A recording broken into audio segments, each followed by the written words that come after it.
और आप सभी का फिर से स्वागत है हमारे और आपके इस YouTube चैनल शुक्ला क्लासेस पर। तो आज हम लोग उत्तल दर्पण और अवतल दर्पण से द्वारा जो प्रतिबिंबों का बनना है इस पर एक वीडियो लेकर आए हैं। क्लास 10th का ये वीडियो है। सबसे पहले उस दिन मैंने आपको बताया था कि उत्तल दर्पण क्या होता है और अवतल दर्पण क्या होता है। उत्तल दर्पण जो हमारा होता है जिसके दबे हुए भाग पर पॉलिश की हुई होती है या पेंट किया हुआ होता है, और जो उभरा हुआ भाग है इसको हम कहते हैं परावर्तक तल। इसको क्या कहते हैं? परावर्तक तल। और ये हमारा है उत्तल दर्पण और ये आपका है अवतल, और इसमें दबे हुए भाग को हम कहते हैं परावर्तक तल। तो अगर उस दिन आपने इसकी डिफिनीशन ना लिखी हो तो लिख लीजिए कि उत्तल दर्पण वह दर्पण को कहते हैं जिसमें जो दबा हुआ भाग होता है क्या होता है? पेंट या पॉलिश किया हुआ, तथा उभरे हुए भाग से क्या होता है? परावर्तन की घटना होती है। इसके विपरीत अवतल दर्पण होता है। तो आज हम लोग जो उत्तल दर्पण और अवतल दर्पण से संबंधित पहले कुछ परिभाषाएं सुन लेंगे। परिभाषाएं क्या है? सबसे पहले हेडिंग डालो, वक्रता केंद्र। वक्रता केंद्र को बेटा सी से प्रदर्शित किया जाता है, या तो ओ से भी आप प्रदर्शित कर सकते हैं, लेकिन बहुत जगह सी से प्रदर्शित किया जाता है। तो वक्रता केंद्र की डिफिनीशन डाल लीजिए।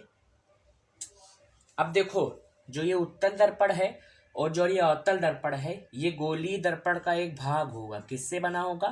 गोलीय दर्पण से बना होगा।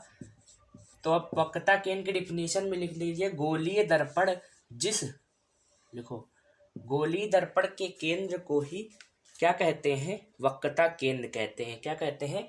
गोलीय दर्पण के केंद्र को हम वक्रता केंद्र कहते हैं।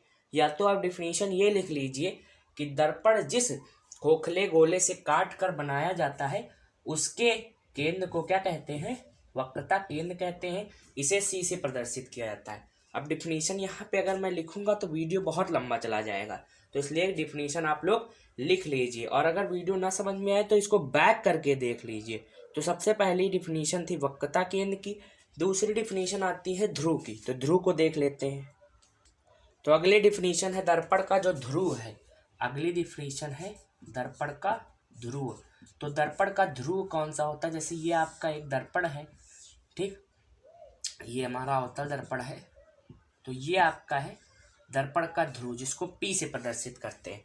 और ये है आपका वक्रता केंद्र और ये है फोकस। और फोकस तथा वक्रता, ये जो देखो फोकस और ध्रुव के बीच की दूरी को फोकस दूरी कहते हैं। एक बार मैं सारी हेडिंगें बोल दे रहा हूँ, आप लाइन से लिख लीजिए। सबसे पहले लिखेंगे वक्रता केंद्र की डिफिनीशन, दूसरे नंबर पे डालिए फोकस दूरी। तो फोकस दूरी क्या होती है? दर्पण के ध्रुव तथा फोकस के बीच की दूरी को फोकस दूरी कहते हैं। तीसरी चीज है वक्रता त्रिज्या। तो वक्रता केंद्र तथा ध्रुव के बीच की दूरी को वक्रता त्रिज्या कहते हैं। अब देखो फोकस क्या होता है? फोकस जो होता है मुख्य अक्ष के समांतर आने वाली प्रकाश किरणें, ये मुख्य अक्ष है, ये इसके समांतर आने वाली प्रकाश किरणें परावर्तित होकर जिस बिंदु से जाती हैं उस बिंदु को क्या कहते हैं? दर्पण का फोकस कहते हैं। ठीक, अब देखो मुख्य अक्ष क्या है? जहां पर ऐसी रेखा जहां पर वक्रता केंद्र, फोकस तथा दर्पण का ध्रुव उपस्थित होता है उसको कहते हैं मुख्य अक्ष।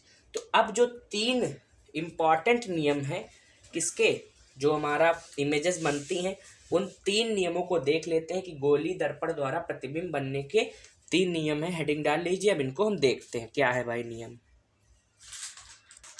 तो प्रतिबिंब बनने का सबसे पहला नियम है, देखो सबसे पहला नियम, हेडिंग डाल लो, मैं बना के दिखा दे रहा हूँ, डिफिनीशन बोल दूंगा, आप लोग आराम से अपने नोट्स बना सकते हैं। या तो नोट्स आपके इतनी समय बने होंगे, आप लोग वीडियो को देखकर सिर्फ पढ़ाई कीजिए अपनी। तो सबसे पहला जो हमारा नियम होता है कि मुख्य अक्ष के समांतर आने वाली प्रकाश किरणें जब दर्पण पर पड़ती हैं तो फोकस से गुजरती हैं या गुजरती हुई प्रतीत होती हैं। देखो प्रतीत कब होंगी और गुजरेंगी कब? अवतल दर्पण में बेटा रियलिटी चित्र बनेगा, इमेज जो होगी वो असली की बनेगी। अब असली नकली जान लो, वास्तविक और आभासी जानते हो ना, इतना तो पता ही होगा। ये देखो, तो इसका मतलब क्या है कि जब मुख्य अक्ष के समांतर आने वाली प्रकाश किरणें दर्पण पर पड़ेंगी तो क्या होंगी? परावर्तित होकर फोकस से जाएंगी। तो यहाँ पर तो परावर्तित होके गई क्योंकि ये कैसा है? अवतल दर्पण है बेटा। अब उत्तल दर्पण की बात करते हैं। उत्तल दर्पण देखो इसके नीचे, अगर आप लोगों को दिख रहा होगा, आई होप, नहीं तो अभी देखो फ्रेम सही कर रहे हैं भाई। देखो उत्तल दर्पण दिख रहा, देखो उत्तल दर्पण बना दे रहा हूँ, ये ऐसा ही तो था, ये है उत्तल दर्पण। तो यहाँ पर जब प्रकाश किरणें समांतर आएंगी तो बेटा प्रतीत होंगी, ऐसे ऐसे मान लेते हैं, ये यहाँ से रिफ्लेक्ट हो जाएंगी। तो इसको बढ़ा दिया था, तो यहाँ से इस तरह, यहाँ से देख लो, ये ऐसे। तो जब मुख्य अक्ष के समांतर आने वाली प्रकाश किरणें जो है दर्पण पर परावर्तित होने के पश्चात कहाँ से जाती हैं? फोकस से जाती हैं। अगला देखो, तो इसको लिख लेना। पहला नियम क्या है कि मुख्य अक्ष के समांतर आने वाली प्रकाश किरणें फोकस से जाती। दूसरा नियम देखो बेटा, दूसरा नियम कहता है कि अगर वक्रता केंद्र से कोई हमारी किरण आ रही है तो जिस मार्ग से आई है उसी मार्ग में वापस लौट जाएगी। मतलब ये ऐसे आई है तो ये ऐसे ही चली जाएगी। ये हमारा अवतल दर्पण है बेटा, लोगों देख लो इसको।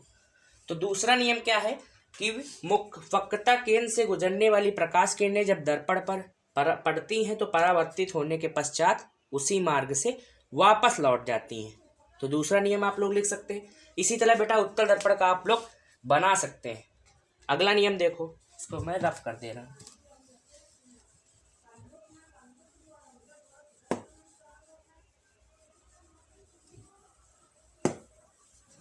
वीडियो अच्छा लगे तो भैया लाइक वाइक कर दीजिए, शेयर वेयर कर दीजिए। आप लोग शेयर वेयर नहीं करते हैं, बिल्कुल नहीं करते हैं। इतनी मेहनत से आप लोगों के लिए वीडियो बनाता हूँ और आप लोग हैं कि शेयर भी नहीं कर सकते। अगला देखो, तीसरा नियम क्या है। जो तीसरा नियम है पहले नियम का उल्टा। पहला नियम मैंने बताया था कि अगर समांतर आ रही हैं तो कहाँ चली जाएंगी? तो हमारी चली जाएंगी फोकस से। और अगर कोई किरणें जो हैं फोकस पर पड़ती हैं उसके बाद दर्पण पर पड़ती हैं तो वो क्या हो जाएंगी? पैरेलल हो जाएंगी। इसका मतलब समझो कि लिखोगे यदि कोई किरण दर्पण के फोकस पर पड़ती है तो परावर्तित होकर मुख्य अक्ष के समांतर हो जाती है। क्या लिखोगे? जब कोई किरण दर्पण के फोकस पर आपतित होती है फिर दर्पण पर पड़ती है तो ये मुख्य अक्ष की क्या हो जाएगी? समांतर हो जाएंगी। तो ये मेन तीन नियम हैं। किसके?